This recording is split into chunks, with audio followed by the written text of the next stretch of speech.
Hi friends, welcome back to my channel. Karthika Deepam serial episode అయితే మాత్రం ఈరోజు చాలా ఇంట్రెస్టింగ్ అయితే ఉందండి. ఎందుకంటే నిన్న కార్తీక్ ఏ కండిషన్ పెట్టాడు, అసలు ఏం జరిగింది అనేది కంప్లీట్లీ వీడియోలో అయితే మాత్రం చూసి తెలుసుకుందాం. అసలు అంతకన్నా మన ఛానల్ ఎవరైనా ఫస్ట్ టైం చూస్తున్నట్లయితే ఖచ్చితంగా లైక్ చేసి షేర్ చేసి సబ్స్క్రైబ్ చేసుకోవటం మర్చిపోకండి. నాకు గత కొన్ని రోజుల నుంచి 2-3 కామెంట్లు అయితే వస్తున్నాయండి, మీ వాయిస్ వినలేకపోతున్నామని చెప్పేసి. ఇప్పుడు ఎవరిష్టం వాళ్ళదండి. ఇప్పుడు మిమ్మల్ని వినమని చెప్పేసి నేను చెప్పట్లేదు, అలా అని చెప్పేసి నేను పెట్టిన సీరియల్ అనేది చూడమని నేను చెప్పట్లేదు. మీకు ఇంట్రెస్ట్ అయితే వినండి, లేకపోతే లేదు అంతే. దయచేసి ఇక్కడ ఎవరిని నొప్పించినట్లు కోసం చెప్పట్లేదు. ఇంకా మనం సీరియల్లోకి వెళ్ళినట్లయితే మాత్రం సీన్ ఓపెన్ చేయగానే శివనారాయణ ఇంట్లో పారిజాతం అయితే మాత్రం అతిగారబో అనర్థమని ఎందుకంటారో ఇప్పుడు నాకు అర్థమైంది అంటూ ఉంటుంది పారిజాతం. కాలికి పోయే ప్రతి కంపెనీ తగిలించుకోవటమే అని చెప్పి జోష్న తిడుతుంటే, ఇంతలోకి జోష్న నువ్వెందుకు కంగారు పడి కాలు తొక్కుకుంటున్నావు అని చెప్పేసి అడుగుతూ ఉండేసరికి, నువ్వు మాట్లాడుకో, గుమ్మం కట్టిన పాత తోలం తప్పేట్లు తాళి తెంపేసావు కదే అని చెప్పేసి ఆ దీప నన్ను రెచ్చగొట్టింది అని చెప్పేసి, అందుకే మీ అమ్మ నేను లాగిపెట్టి కొట్టింది అనేసరికి, దీప మెడలో వేలాడుతుంది తాళి, అది నా దగ్గర అని అంటే అది దీప మెడలో కట్టింది మీ బావ, అది ఏ రోజుకైనా నా మెడలో పడాల్సిందే అని అంటుంటే, అది దీప మెడలో తాళి తప్పవలసింది నువ్వు కాదు బావకి దీప దేవత. ఇప్పుడు నా భయం కూడా అదేనే, నాకు అదే అర్థం కావట్లేదు. ఆ దేవత మెడలో నువ్వు తాళి తెంపో, అంతవరకు బాగానే ఉంది. అసలు మీ బావ ఎలా రియాక్ట్, ఈ గొడవ ఈ ఇంట్లోనే ఆగిపోతే బాగానే ఉంటుంది. కానీ ఇప్పుడు మీ తాత క్షమాపణ చెప్పడానికి ఇప్పుడు మీ అమ్మని నాన్నని తీసుకొని కార్తీక్ ఇంటికి వెళ్ళారు. ఇప్పుడు ఏం చేయాలనుకుంటున్నావు, అసలు ఏం జరుగుతుందో ఏంటో అని చెప్పేసి పారిజాతం కంగారు పడిపోయి చేతులు నొక్కేసుకుంటూ కంగారు పడిపోతూ ఉంటుంది. తీరా ఇంతలో చూసేసరికి శివనారాయణ, దశరథ, సుమిత్ర అయితే మాత్రం ఇంటికి వస్తారు. ఇంకా జోష్న వాళ్ళని చూసి వస్తున్నారు అని చెప్పేసి అంటూ ఉంటుంది. ఇంకా పారిజాతం ఇంకా టెన్షన్ పడిపోతూ, ఏమండి ఏమైందండి అని చెప్పేసి అడిగేసరికి, సారీ చెప్పారా, కార్తీక్ ఏమన్నాడు, కాంచన ఏమంది అని అనసూయ ఏమీ గొడవ పడలేదు కదా, వాళ్ళ వైపు ఏ తప్పు లేనప్పుడు ఎదుటి వాళ్ళు మాట్లాడే అవకాశం వెలిగిస్తారు అని చెప్పేసి, తప్పునప్పుడు మనమైన అవతల ఏం చెప్పినా కూడా వినాల్సిందే కదా. ఇందులో జోష్న అలా తీసుకుంటారనే మిమ్మల్ని ఆ ఇంటికి వెళ్ళొద్దన్నాను. దశరథ ఏమో తప్పమ్మా, పిల్లలతో పాటు పెద్దవాళ్ళు కూడా అలాగే చేస్తే ఎలాగా, పిల్లల తలరాతలు అలా మారిపోతే అసలు ఏం జరుగుతుందో నీకు అర్థమవుతుందో జోష్న, అసలు ఎంత పని చేసావో, చేసిన తప్పని తెలిసి కూడా పిల్లలు చేసిన తప్పులకి పెద్దలు ఖచ్చితంగా శిక్ష అనుభవించాల్సిందే కదా అని చెప్పేసి దశరథ చెబుతూ ఉంటాడు. దోషాలు ఉన్నాయి కాబట్టే, వాటి సరిదిద్దటానికి కాబట్టే కదా నీ తండ్రిగా నేను, నా తండ్రిగా మీ తాత వెళ్లాల్సి వచ్చింది. తప్పు చేసినప్పుడు తప్పే కదా, తలదించుకునే మాతో పాటు మీ అమ్మ కూడా రావాల్సి వచ్చింది అని చెప్పేసి చెప్తూ ఉంటాడు దశరథ.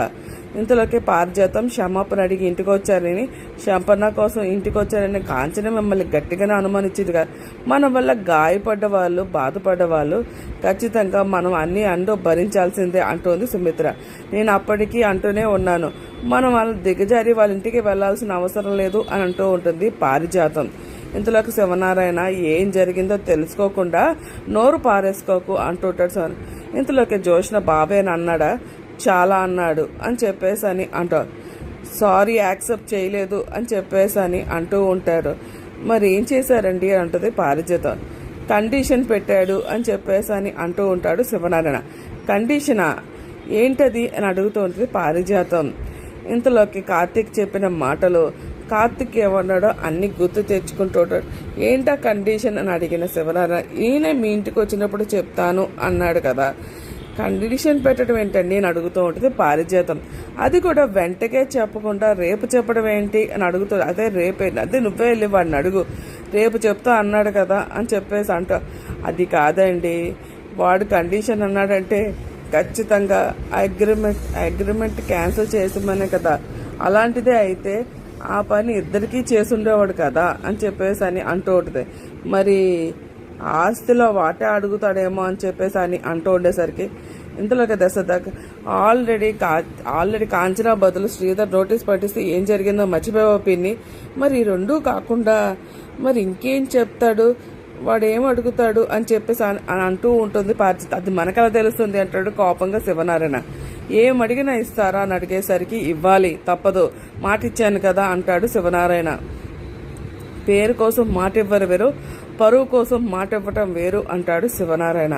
ఇంకా శివనారాయణ మాటలకైతే మాత్రం పారిజాతం పేరు కోసం ఇచ్చిన మాటల్లో వెనక్కి తీసుకోవచ్చు కానీ పరువు కోసం ఇచ్చిన మాట ప్రాణం పోయినా కూడా మాట వెనక్కి తీసుకోకూడదు అంటూ ఉంటాడు శివనారాయణ. ఇంకా శివనారాయణ మాటకైతే మాత్రం ఎవరు ఏమీ మాట్లాడకుండా ఇంకా సైలెంట్గా ఉండి శివనారాయణ అక్కడి నుంచి అయితే మాత్రం లోపలికి వెళ్ళిపోతాడు. ఇంకా పారిజాతం అయితే మాత్రం వీడేంటి ఇలాంటి ట్విస్ట్ ఇచ్చాడు, ఇంతలో సుమిత్ర ఏమో వాడు ఏమడిగినా ఇవ్వాల్సిందే అని చెప్పేసి అని అంటూ ఉంటుంది సుమిత్ర. అలాంటి పరిస్థితి తీసుకొచ్చారు మీరు అని చెప్పేసి అని జోష్ననైతే అంటూ తిట్టి కోపంగా సుమిత్ర కూడా అక్కడి నుంచి వెళ్ళిపోతుంది. దశరథ కూడా చిరాగ్గా జోష్నకి చూసి వెళ్ళిపోతాడు. అసలు ఇంతలోకే పారిజాతం అయితే మాత్రం అగ్రిమెంట్ కాక ఆస్తిలో వాటా కాక ఇంకేం అడుగుతాడే మీ బావ అని చెప్పేసి అని పారిజాతం అంటుంటే భార్యమి చెయ్యొద్దని నా చేతి మీద వాతలు పెట్టినట్లు తాళిని తెప్పినందుకు దీపాకాల్లో అలాంటప్పుడు దీపాకాలు పట్టుకోమంటాడు. అదే అడుగుతాడని గ్యారంటీ లేదు, మరి ఇంకేదైనా అడగచ్చు. ఎందుకంటే మానాంచనాలు అందితే కార్తీక్ ఎందుకు అవుతాడు, అసలు ఎక్స్పెక్టేషన్స్ వాడు ఆలోచనలే వేరు కదా అంటూ ఉంటుంది. అదే అర్థం అంటే జోష్న ఏమో కండిషన్ ఏంటని అడుగుతూ ఉంటుంది. అదే నాకు అర్థం కావట్లేదే, వాడు ఏం అడుగుతాడా, వాడు ఆలోచనలు ఏంటా అనేది కొంచెం కష్టంగానే ఉంది. అసలు వాడు ఏ కండిషన్ పెట్టాలనుకుంటున్నాడు అని చెప్పేసి అనుకొని ఇంకా పారిజాతం కూడా దీనంగా ఆలోచిస్తుంది. ఇంకా పారిజాతం జోష్న టెన్షన్ పట్టుకొని కూర్చుంటుంది. అసలు ఏం జరుగుతుంది, ఏమంటారు, అసలు ఏంటి అని చెప్పేసి అని ఏం అడుగుతాడో అని పీక్కుంటూ ఉంటారు జుట్టు. ఇంకా అక్కడతో సీన్ కట్ చేస్తే దీప శౌర్యాన్ని పడుకోబెడుతూ ఆలోచిస్తూ బాధపడుతూ ఉంటుంది. జోష్న చేసిన పనికి తలుచుకుంటూ విలవెల్లాడుతూ ఉంటుంది. అసలు ఏంటిది, అసలు ఇంత కూరగా ఇంతలోకి కార్తీక్ జరిగిన తప్పుకి పరిహారం జరగాల్సిందే అని చెప్పేసి నేను ఒక కండిషన్ పెట్టాను అని అంటూ ఉంటాడు కార్తీక్ మాటలు అయితే మాత్రం దీప ఆలోచిస్తూ ఉంటుంది. ఇంతలో శౌర్య లెగిచి అమ్మ అంటుంటే ఇంతలో మార్నింగ్ స్కూల్కి వెళ్ళాలి కదా శౌర్య పడుకో అంటూ ఉండేసరికి అది కాదమ్మా, 9 గంటలకి స్కూల్ అంటే 8 గంటలకి లేవటం, హడావిడిగా రెడీ అవటం, టిఫిన్ సరిగ్గా తినకుండా బస్ ఎక్కి వెళ్ళిపోవటం, అప్పటికి నీకు యూనిఫాము నాన్న వేసి రెడీ చేస్తాడు కాబట్టి సరిపోయింది. కానీ ఎప్పుడూ లేటే నువ్వు, అది కూడా నేనే చేయాలంటే ఇంక నువ్వు స్కూల్కి వెళ్ళటానికి 9:30 అవుతుంది. నాకు ఒక డౌట్ ఉంది అంటుంది శౌర్య. నేను లేట్గా లేచి టిఫిన్ సరిగ్గా తినట్లేదని చెప్పేసని మరి నువ్వు 8 గంటలకే లేస్తున్నావు కదా, మరి నా యూనిఫామ్ నాన్నెందుకు ఇస్త్రీ చేస్తాడు అని చెప్పేసి అని అడుగుతాడు. నువ్వే ముందు ఇస్త్రీ చేసి రెడీ చేయొచ్చు కదా అని అడుగు, చెప్పు దీప అంటూ ఉంటాడు కార్తీక్ లోపలికి వచ్చి. అడిగేసరికి ఇంకా ఏం మాట్లాడకుండా దీప చెప్పు దీప, అడిగిన దానికి సమాధానం చెప్పు అంటూ ఉంటాడు కార్తీక్. అంటే అమ్మ కూడా లేటుగానే లేస్తుంది కదా నాన్న అని చెప్పేసి అని శౌర్య అడిగేసరికి నిన్ను తప్పు పడుతుంటే నువ్వు నన్నే తప్పు పడతా, మా ఇద్దరిలో ఎవరు కరెక్టో నానే చెప్పాలి, నీ డ్యూటీ ఏంటి అని అడుగుతూ ఉంటాడు కార్తీక్ శౌర్యని. చదువుకోవటం, అమ్మ డ్యూటీ నీ అంత సింపుల్ కాదు కదా, అమ్మకి ఎన్నో పనులుంటాయి, నిన్ను చూసుకోవాలి, నీ ఇద్దరు నాన్నమ్మలను చూసుకోవాలి, నన్ను చూసుకోవాలి, ఇల్లు చక్కదిద్దుకోవాలి, మళ్ళీ బయటికి వెళ్ళి వర్క్ చేసుకొని రావాలి, ఆ అమ్మ ఇస్త్రీ చేసే టైం ఎక్కడుంది, అలాంటప్పుడు నువ్వు అమ్మతో ఎలా పోల్చుకున్నావు, అందుకే నేను నీకు హెల్ప్ చేస్తున్నాను అంటాడు కార్తీక్. సారీ అమ్మా, రేపటి నుంచి నేను అల్లిగా లేస్తానమ్మా అని చెప్పి శౌర్య నా యూనిఫామ్ నేనే ఐరన్ చేసుకుంటాను అంటూ ఉంటుంది శౌర్య మాటలకు కూడా కార్తీక్ అయితే మాత్రం గుడ్ గర్ల్, శౌర్య పాప చాలా మంచిది అని చెప్పేసి అంటూ ఉంటుంది దీప. త్వరగా పడుకో అంటే ఇక్కడ నిద్ర పడట్లేదమ్మా, నేను నాన్నమ్మ దగ్గరికి వెళ్ళి పడుకోనా అని చెప్పేసి అంటూ ఉంటుంది శౌర్య. సరే అయితే వెళ్ళు అయితే అని చెప్పేసి అంటే థ్యాంక్స్ అమ్మా అని చెప్పి శౌర్య అక్కడి నుంచి కంగారుగా లేస్తే వెళ్తూ ఉంటుంది. నేను మళ్ళీ వస్తాను అంటూ ఉండేసరి నిద్రపోలేదో కబుర్లు చెప్తూ కూర్చున్నావో నీ సంగతి చెప్తాను అంటుంటే గుడ్ నైట్ అమ్మా, గుడ్ నైట్ నాన్న అని చెప్పేసి అని అంటూ ఉండేసరికి ఇంతలోకి కార్తీక్ కూర్చుని ఇంట్లో పిల్లుంటే ఆ సందడే వేరు కదా అని చెప్పేసి అంటూ ఉండేసరికి ఇంతకీ అవును బాబా, దాని సంగతి పక్కన పెట్టు, అసలు విషయం చెప్పు బాబా అని అడుగుతూ ఉంటుంది దీప. అదే బాబా తాతయ్యతో ఏదో చెప్పావు కదా అంటుంటే జోష్న నీకు ఏదో క్షమాపణ చెప్పాలని చెప్పేసాను. ఇది ఎటకారం అంటే బావా, నేను అడగలేదు కదా జోష్న చేత క్షమాపణ చెప్పమని చెప్పేసని. ఇంతలోకి అది అసలు ఏంటా కండిషన్ అడుగుతూ ఉండేసరికి ఏంటా కండిషన్ అడుగుతూ ఉంటుంది దీప. చెప్తాను దీప, చెప్పమనే కదా దీప అడుగుతుంది, ఇప్పుడు కాదు అంటుంటే వాళ్ళకంటే రేపు చెప్తానన్నా, నాకు ఇప్పుడే చెప్పొచ్చు కదా అని చెప్పేసరి. కొన్ని గోప్యంగా ఉంటేనే అందంగా ఉంటుంది మరదలా, నా దగ్గర కూడా అంటే తినబోయే ముందు రుచి ఎందుకు చెప్పు అని చెప్పేసి అంటుండేసరికి రేపు అందరికీ ఒకేసారి చెప్తాను, నువ్వేం చెప్పబోతున్నావు అని అత్తయ్య అసలు పడుకోకుండా ఆలోచిస్తున్నారు. ఆలోచించి మరదలా, అందరూ ఊహించేది వేరు, జరిగేది వేరు కదా. ఈ రోజు గండవని ఖచ్చితంగా అదేంటో రేపు వింటారు, అందరికీ ఒకేసారి చెప్తాను. అసలు బావ ఏ కండిషన్ పెడతాడే ఏంటో అని దీప మదన పడుతూ టెన్షన్ పడుతూ కంగారు పడుతూ ఉంటుంది మనసులో. కానీ దీప చెప్పింది, కానీ కార్తీక్ పెట్టే ట్విస్ట్ అనేది ఎవరూ ఎక్స్పెక్ట్ చేయలేరు కదా. ఇంకా అక్కడ సీన్ కట్ చేసేసరికి ఇంకా తెల్లవారు అయ్యేసరికి అంత హడావుడిగా అయితే మాత్రం ఉంటారు కార్తీక్ ఇంట్లో కూడా ఏంటిది కార్తీక్ గారు ఏ కండిషన్ పెడతాడని. ఇకపోతే శివనారాయణ ఇంట్లో ఏమో పారిజాతం అయితే మాత్రం లెక్కలేసుకుంటూ టిక్కులు కొట్టుకుంటూ పెన్ ఒక పేడ పెంత ఏదో రాసుకుంటూ టిక్కులు కొట్టుకుంటూ ఉంటుంది. ఇంతలోకి లెక్కలు వేసుకుంటూ ఆలోచిస్తూ ఉంటుంది. ఇది అడుగుతాడు లేకపోతే ఇంతలోకి శివనారాయణ బయట నుంచి వచ్చి ఏంటో పేపర్ మీద లెక్కలేసి నీలో నువ్వు మాట్లాడుకుంటున్నావు అని అడుగుతూ ఉండేసరికి ఇంతలోకి పారిజాతం ఏందో ముందస్తు లెక్కలు ముందస్తు జాగ్రత్తలు అని అంటూ ఉంటుంది. ఎందుకో అని అడుగుతాడు శివనారాయణ. అడిగేసరికి ఇంతలోకే పారిజాతం అయితే అందుకు అని చెప్పేసరి అటు చేయి చూపిస్తుంది కార్తీక్ దీప కాసి చూపించేసరికి కార్తీక్ దీప అప్పుడే ఇంట్లోకి అయితే మాత్రం వస్తూ ఉంటారు.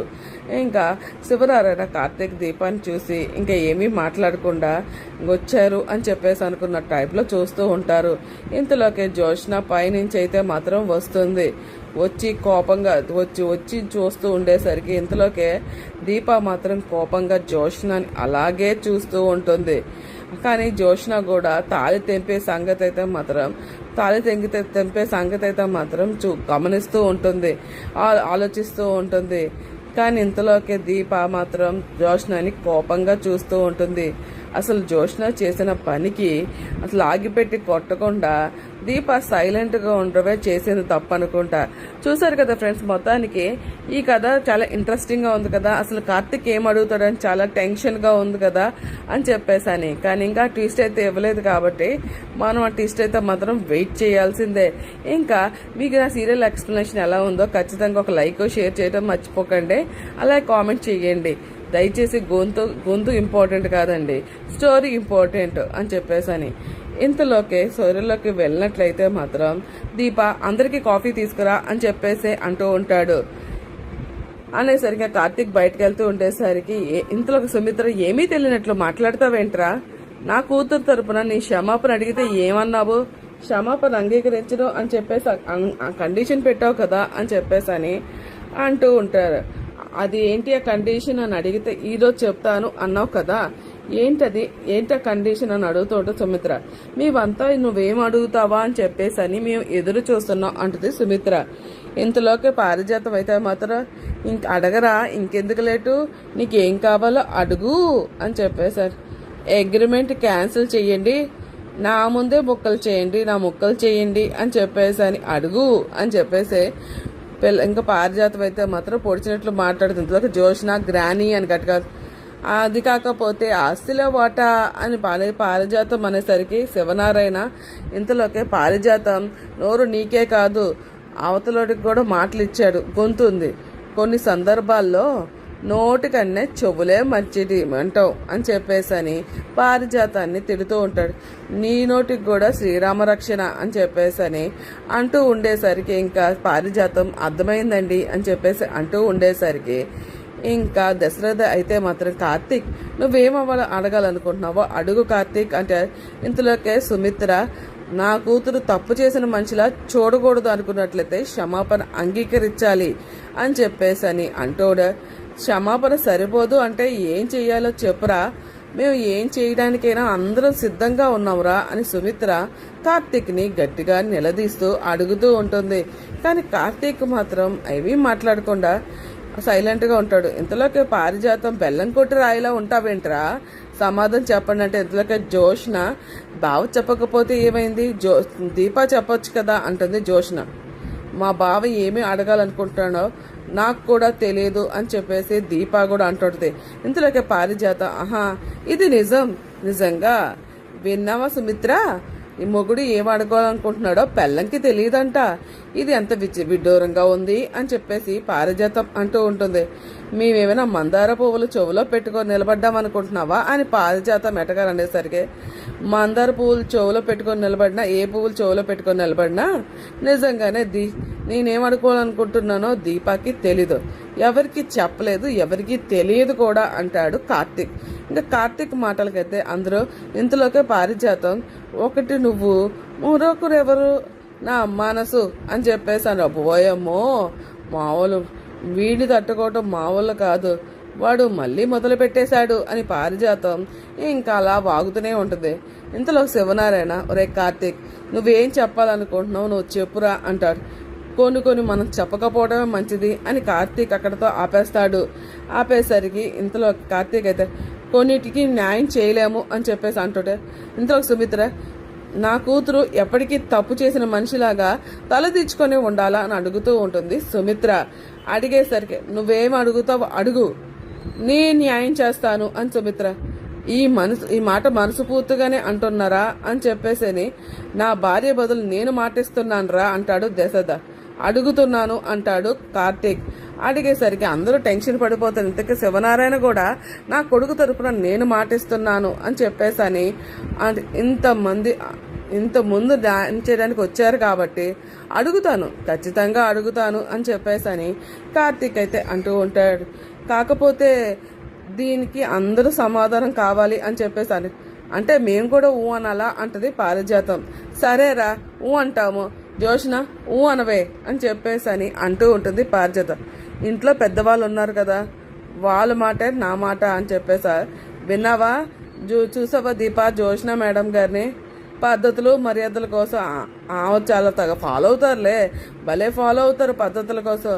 ఇంతలో పారిజాతం అయితే మాత్రం తెప్పించాలే కానీ అసలు అడుగు అని చెప్పేసి అంటూ ఉండేసరికి ఇంతలోకి కార్తీక్ కూడా సరే వినండి అని చెప్పేసి అనుకొని ఇంకా మన హిందూ సాంప్రదాయం ప్రకారం ఆడపిల్ల మెళ్ళో తాళి పడింది అంటే అదే తీసే సందర్భం ఒకటే, భర్త చనిపోయినప్పుడు అని చెప్పేసి అనుకొని ఇంకా అంటూ ఉంటాడు.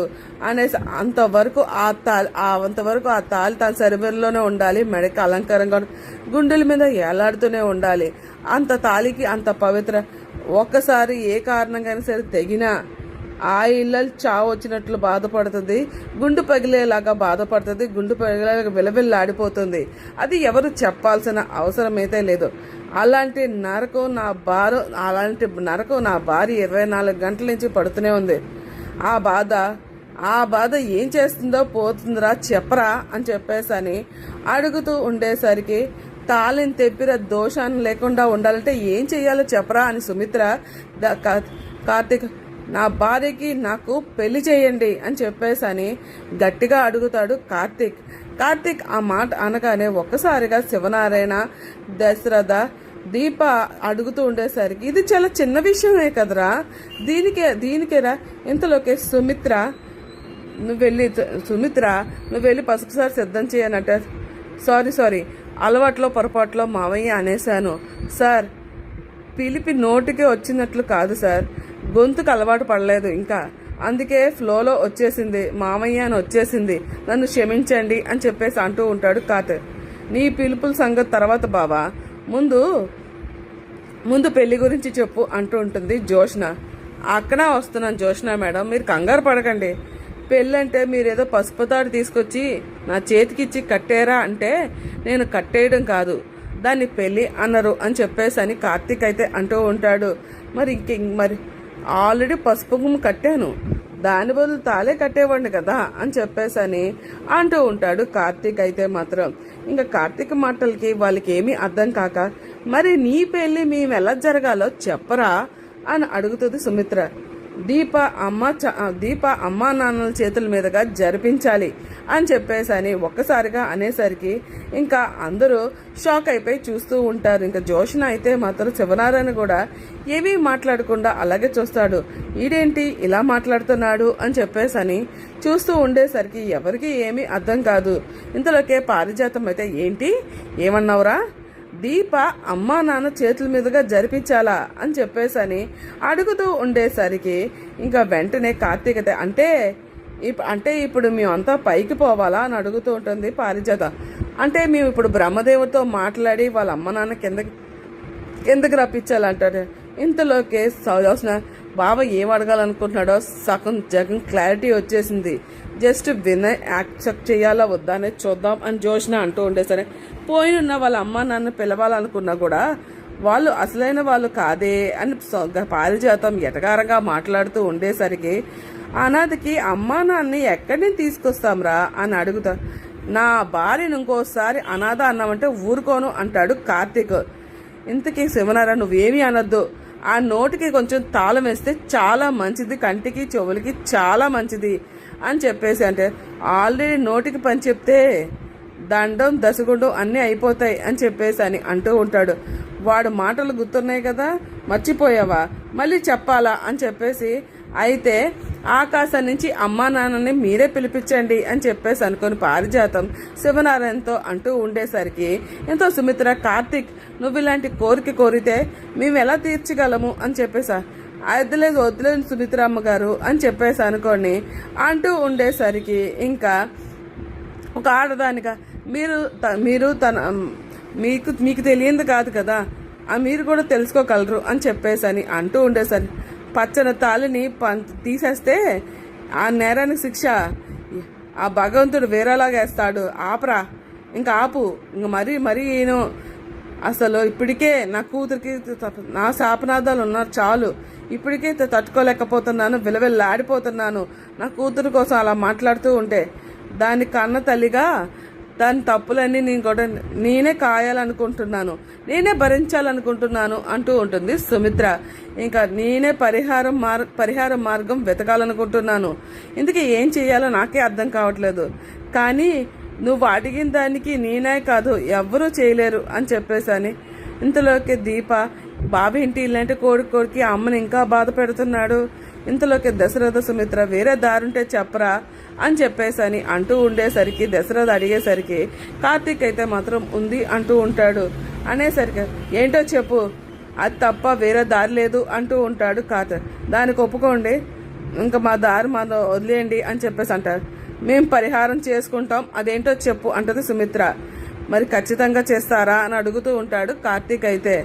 ఎందుకంటే నా ఆడపడుచు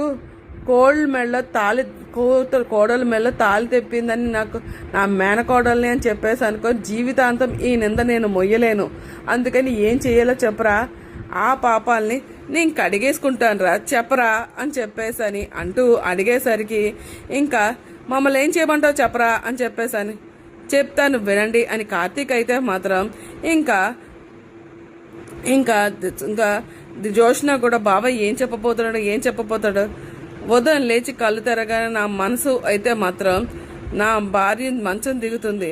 అలాంటిది ఎప్పుడైనా సరే తను ఏ పని చేసినా కూడా అంత పవిత్రంగా చూసుకున్న మంగళసూత్రాన్ని తన ఐదో తనంగా చూసుకున్న ఎవరో లెక్కలేనట్లు మానవత్వం మూర్ఖత్వం లేకుండా పని మనిషి కదా ఏం చేస్తుందిలే అని చెప్పేసి పర్లేదని పొగరుతో డబ్బు ఉందని గర్వంతో మాటతో పోయేదాన్ని తాలే వరకు తెంచేదాకా తీసుకొచ్చారు కొంతమంది.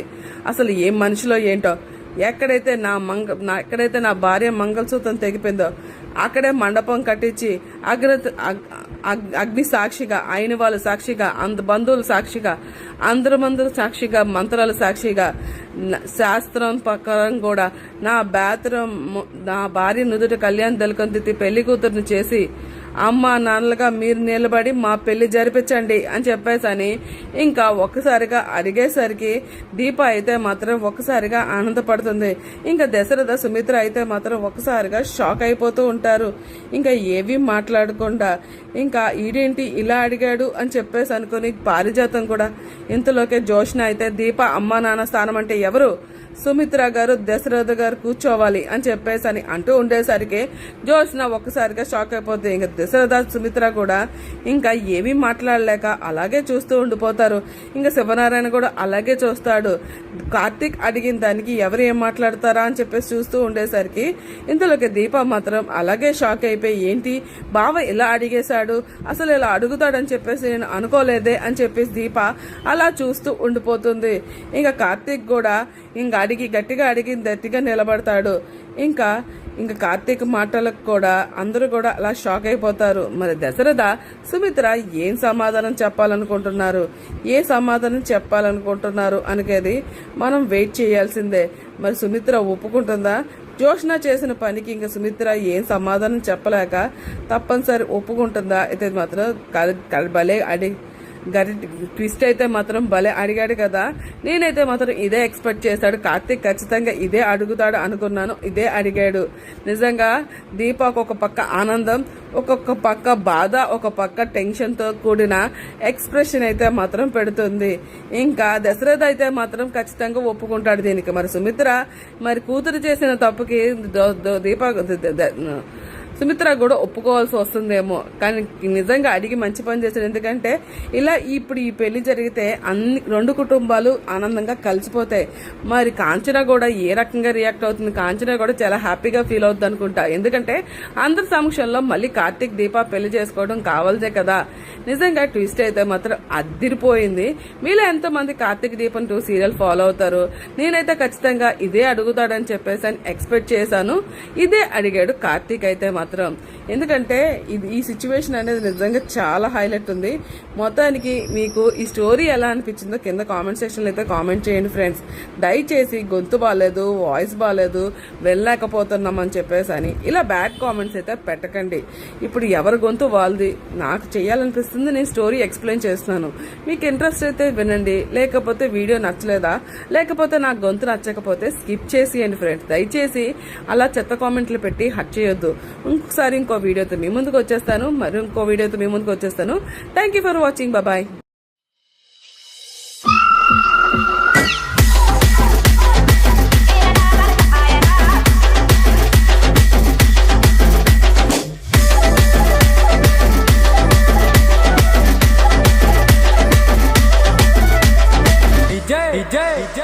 మహేష్ ఆడి బెల్లం ఐదరొట్టే ఆడి బెల్లం ఐదరొట్టే ఈయన నా మనసు ఆయన దేవుడా జమ్మ ఆత మల్ల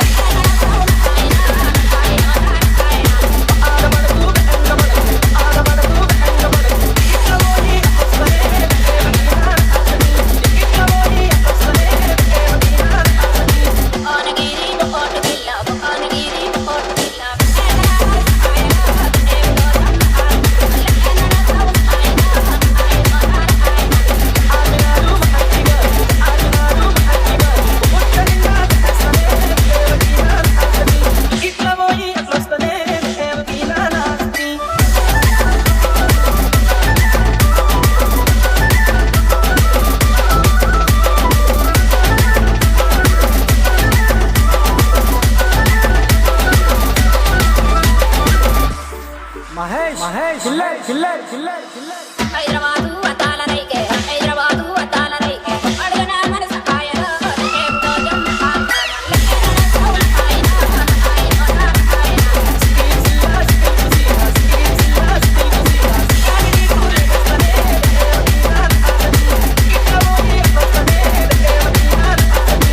ఆల పెళ్లి ఆల పట్టి ఆల పెళ్లి ఆల పట్టి దేవుడా జమ్మ ఆత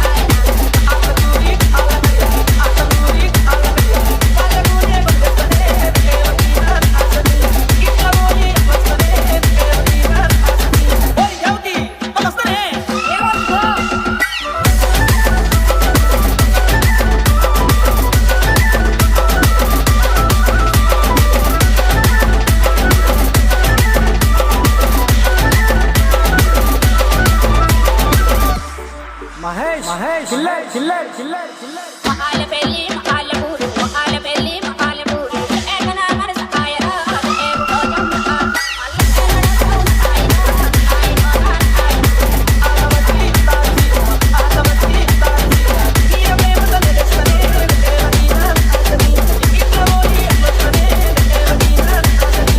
ఆలగొండ నటీసు గొలుసు ఆలగొండ నటీసు గొలుసు